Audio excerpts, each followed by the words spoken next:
పరాభవన సంవత్సరంలో మీనరాశి ఫలితాలు, చిట్ట చివరిది మీనరాశికి ఫలితాలు ఎలా ఉంటాయో తెలుసుకుందాం. ఇందులో పూర్వభద్ర నక్షత్రం 4వ పాదం, ఉత్తరాభాద్ర నక్షత్రం 4 పాదములు, రేవతి 4 పాదములు, వెరసి 9 పాదములు. పూర్వభద్ర నక్షత్రం 4వ పాదం ది అక్షరము, ఉత్తరాభాద్ర నక్షత్రం దు, షం, నా, ధా అనే అక్షరములు, రేవతి 4 పాదములు దే, దో, చాచ అనే అక్షరములు. ఇది మీనరాశిలో ఉండేటువంటి అక్షరములు. వీరికి సంబంధించి సంవత్సరం ఆదాయం 14, వ్యయం 11. పూజించేటువంటి వారు 7, అవమానించేటి వారు 2.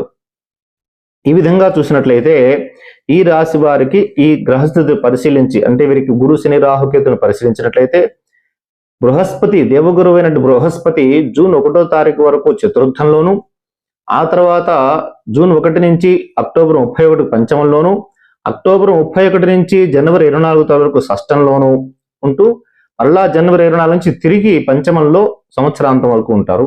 శని మీనరాశిలో సంచరిస్తూ ఉంటాడు. కేతు డిసెంబర్ 5 వరకు వ్యయంలోను, ఆ తర్వాత ఏకాదశంలోను. అట్లాగే రాహు వచ్చేసి వ్యయంలోను, అంటే ప్రస్తుతం వ్యయంలో ఉంటాడు. డిసెంబర్ 5 వరకు వ్యయంలో ఉండి ఆ తర్వాత ఏకాదశంలోకి వెళ్తాడు. కేతువు షష్టంలో ఉన్నటువంటి కేతువు డిసెంబర్ 5 తర్వాత పంచమ స్థానంలోకి వస్తాడు. ఈ విధమైనటువంటి పరిస్థితులు ఆలోచించినట్లయితే ఈ రాశి వారికి కాస్త మందబుద్ధి ఏర్పడుతుంది. అంటే ఎప్పుడైతే మనకి రాశుల్లో కొన్ని గ్రహాలు వచ్చినప్పుడు జీవనం, ఆయుష్యం, జీవనం, మరణోపాయంచ శని. సహజంగా అందరూ శనిని దూషిస్తూ ఉంటారు. చాలా తప్పది, దూషించకూడదు. శని లేకపోతే ఈ ప్రపంచమే లేదని చెప్పవచ్చు. ఎందుకంటే శని ఎక్కడ ఉన్నాడో అక్కడ సర్వశ్రేయస్సు ఉంటుంది, అందులో సందేహమే లేదు. ఆయుష్యం, మనిషి బ్రతకాలంటే ఆయుష్ కావాలి. జీవనం, నిత్య జీవనం కొనసాగించాలంటే శని కావాలి. అట్లాగే ఆయుష్యం, జీవనం, మరణం కూడా శని యొక్క అనుగ్రహం లేకపోతే రాదు. అట్లాగే మన ఇంటికి కాపలా ఉండేటువంటిది శని. గేట్లు ఇనుప వస్తువు పడేస్తుంటాం బయట, ఇనుప గేట్లే కదా ఉన్నాయి. మనం డబ్బు దాచిపెట్టుకుంటుంటాం, ఇనుప బిరువాలో దాచిపెట్టుకుంటుంటాం, అది ఎవరు శనే కదా. మన శరీరాల్లో ఉండేటువంటి వివిధ రకాలైనటువంటి నరములు 72,000 నాడులు ఉంటాయట. ఎముకలు, నాడులు, వీటన్నిటికీ అధిపతి శని. అవి లేకపోతే మన జీవనం ఎలా కొనసాగిస్తాం? కాబట్టి మన జీవితంలో అన్ని ముఖ్యమైన విషయాలంటే కూడా శని చాలా ముఖ్యమైనటువంటి గ్రహం. చాలా మంది దూషిస్తారు, దూషించకూడదు అలాగా. కాబట్టి ఈ రాశి వారికి పరిశీలించినట్లయితే కాస్త శని స్తబ్దత కారకుడు. అంటే బుద్ధి ఉంటుంది కానీ ఆ సమయానికి తగ్గట్టుగా స్ఫురణ శక్తి లేకుండా చేస్తూ ఉంటాడు. కాబట్టి ఈ శని ఈ రాశిలో సంచారం చేస్తుండడం వల్ల మానసికమైనటువంటి పరిపక్వత లేని వాళ్ళు ఎలా మనకి ప్రవర్తిస్తుంటారో అలాగే చేద్దాం, చూద్దాం, పోదాం, ఇట్లా అంటే కాస్త నిదానంగా ఉంటారన్నమాట ఈ రాశి వారు. ఈ శని రాశిలో ఉండేంత వరకు. ఇంకా ఎప్పటిదాకా ఉంటాడయా అని చెప్పేసి అంటే ఇంకొక 2 సంవత్సరాలు దాదాపుగా ఉంటాడు. కాబట్టి మా మందబుద్ధి కొంత ఏర్పడడం చేత చేయవలసిన పనులన్నీ కూడా సకాలంలో చేయకుండా వాయిదాలు వేసుకుంటూ చేద్దాం, చూద్దాం అనుకుంటూ వస్తూ ఉంటారు. ఇట్లా కాస్త మానసిక సంఘర్షణ కూడా ఉంటుంది. ఉన్నతాధికారుల వల్ల కాస్త భయం కలుగుతూ ఉంటుంది. ఎప్పుడు ఏం చేస్తారో ఉన్నతాధికారులు, వాళ్ళతో మనం చాలా జాగ్రత్తగా ఉండాలి అనేటువంటి ఉంటుంది. గురువు చతుర్థ స్థానం వలన ఆదాయ విషయంలో మాత్రం సంతృప్తికరంగానే ఉంటుంది. అయితే జూన్ 1వ తారీఖు నుంచి చక్కగా సంతాన విషయంలో, అంటే సంతానం లేనటువంటి వారికి చాలా కాలంగా ఎదురు చూస్తున్న వారికి చక్కగా ఈ సంవత్సరం వాళ్ళకి శుభవార్త వింటారని చెప్పడంలో ఎటువంటి సందేహం లేదు.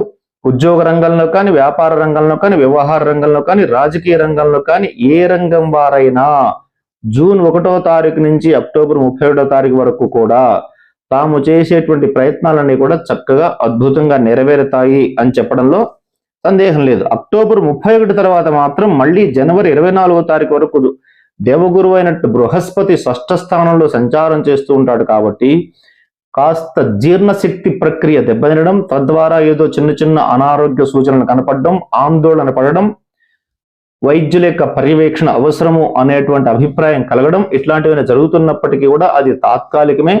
అందువల్ల ఆరోగ్య విషయంలో ఏదో ఇబ్బంది అవుతుంది అనేటువంటిది మనసులో బెంగ పెట్టుకోకుండా ఉండాలి. అట్లాగే మళ్ళా జనవరి 24 నుంచి రాబోయే సంవత్సరం వరకు కూడా ముఖ్యంగా గుర్తించవలసింది రాశి వాళ్ళు ఏంటంటే జూన్ 1 నుంచి అక్టోబర్ 31 వరకు మరలా తిరిగి జనవరి 24 నుంచి రాబోయే సంవత్సరాంతం వరకు మీరు ఏ కార్యాలైనా చేపట్టండి, కార్యాలు పూర్తయిపోతాయి. వివాహం కాని యువతి యువకులకు వివాహం అవుతుంది. ఉద్యోగం లేని వారికి ఉద్యోగం వచ్చే అవకాశాలు ఉన్నాయి. ప్రమోషన్ కలిగే అవకాశం ఉంది. అట్లాగే ట్రాన్స్ఫర్స్ ఎంతో కాలంగా కోరుకుంటూ ఉన్నటువంటి వారికి ట్రాన్స్ఫర్ అయ్యే అవకాశం ఉంది. డిసెంబర్ 5 లోపల విదేశీయాన ప్రయత్నాలు చేసేటువంటి యువతి యువకులు కానీ, విద్యార్థులు కానీ, ఉద్యోగార్థులు కానీ ఎవరికైనా కూడా అక్కడికి వెళ్ళేటువంటి ప్రయత్నాలు తప్పనిసరిగా నెరవేరుతాయి. గతంలో కంటే ధన సంబంధ విషయాలలో తప్పిదాలు చేయకుండా చాలా జాగ్రత్తగా ఉండండి. చాలా నమ్మకంగా మీ దగ్గరకు వచ్చి మిమ్మల్ని బురుడీ కొట్టించి మిమ్మల్ని ఇబ్బంది పెట్టి మోసపోయేటువంటి అవకాశాలు ఉన్నాయి. కాబట్టి తానవ్వక ఇతరుల మనసు నొప్పించుక తప్పించుకు తిరుగువాడు ధన్యుడు సుమతి అన్నట్టుగా చాలా జాగ్రత్తగా ఉండాలి.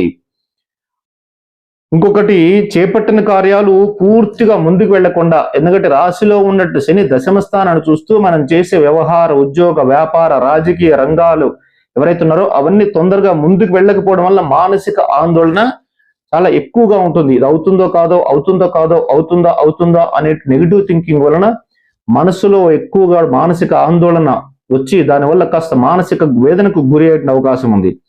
గతంలో మీరు ఏదైతే చేసినటువంటి రుణములు ఉన్నాయో అవి ఇబ్బంది పడుతూ ఉంటాయి.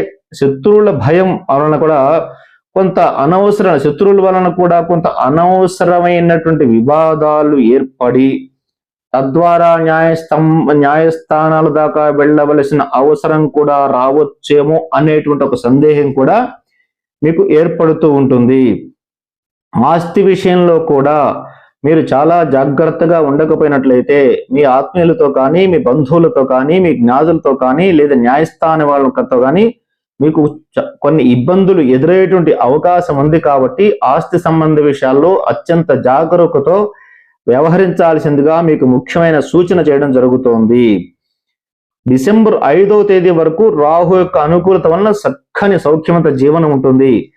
ఆ తర్వాత డిసెంబర్ 5 తర్వాత కాస్త స్నేహితుల విషయంలో చాలా జాగ్రత్తగా ఉండాలి. స్నేహితులు అనేటువంటి వాడిని ఆలోచించినప్పుడు ఒక నీటి బొట్టును మనం తీసుకున్నాం అనుకోండి. ఒక నీటి బొట్టు ఒక తామర ఆకు మీద పడింది అనుకుందాం. తామర ఆకు మీద పడితే ఏమవుతుందండి? అది అటు ఇటు దొరులుతూ ఉంటుంది. సహవాస దోషం అంటారు దీన్ని. అంటే అటు ఇటు దొరులుతూ ఉంటుంది, కానీ దానికి తడి అంటదు, అక్కడే ఉంటుంది. అట్లాగే తానవ్వక ఇతరుల మనసు నొప్పించక అంటాం కదా, అలాగే ఆ నీటి బొట్టు ఆ ఆకుకు తడి అంటకుండాను దాని మీద ప్రయాణం చేస్తూ తన పని కానిచ్చుకుంటుంది. అదే నీటి బొట్టు మనము ఇంట్లో వంట చేసుకునే పెనం మీద పడింది అనుకోండి, సల శబ్దం వస్తుంది. కొంతసేపు ఏదో చిన్న కూని రాగంలాగా వస్తుంది దానికి. అంటే ఏంటి? అది పెనం మీద పడింది కాబట్టి. అదే నీటి బొట్టు ఒక స్వాతి నక్షత్రంలో ఒక ముత్యపు చిప్పలో పడింది అనుకోండి, సముద్రంలో ఉన్నటువంటి ముత్యపు చిప్పలో పడింది అనుకోండి, అది ముత్యంగా మారుతుంది. అంటే ఇన్ని లక్షణాలు ఉన్నాయి చూడండి. ఒక సహవాస దోషము అంటారు దీన్ని. సహవాసం చేసేటప్పుడు మనం మంచి వారితో చేస్తే మంచి ఫలితాలు వస్తాయి, చెడ్డ వారితో చేస్తే చెడు ఫలితాలు వస్తాయి. ఇది చాణక్యుడు చెప్పినటువంటి నీతి ఇది. కాబట్టి ఇక్కడ మీరు మీ యొక్క స్నేహితులతో కూడా చాలా జాగ్రత్తగా డిసెంబర్ 5 నుంచి అసలే శని జరుగుతోంది, ఆ పైన ఇంకా స్నేహ ప్రభావాలు కూడా ఉన్నట్లయితే ఇంకా సమస్యలు ఎక్కువగా ఎదుర్కోవాల్సిన పరిస్థితి రావచ్చు. అందువల్ల స్నేహితుల మనసు నొప్పించకుండా, మీ మనసు నొప్పించుకోకుండా కొంచెం జాగ్రత్తగా తటస్థంగా ఉండి ముందుకు వెళుతూ ఉండాలి. విదేశీయాన ప్రయత్నాలు చేసేటువంటి వారికి అద్భుతంగా ఉంటుంది.